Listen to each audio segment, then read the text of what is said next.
bacım kız gelir. Eli ayağı düz gelir. Aziz xanımlar, analar, bacılar, hamınız xoş gəlirsiniz.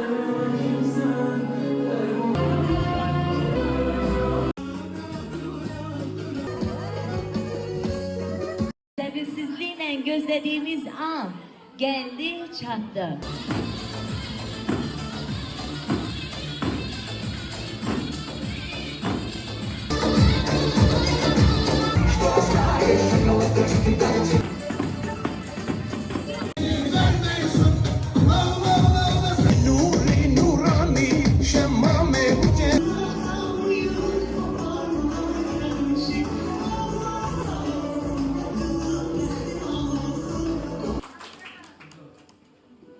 Benim adı nedir?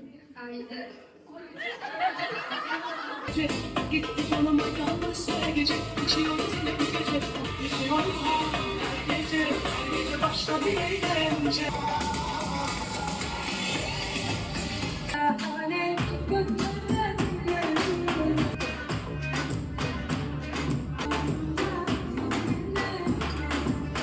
beni kaçırarak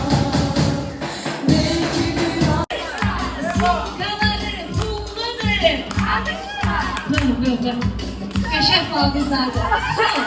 Boyuma yaraşıklı bir boyuna. İnşallah sen yarı yaraşıklı. Gönül göçer kıvamına basın.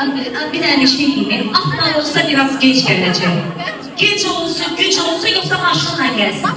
Maşınla, bakalım maşınla. Nermin gel.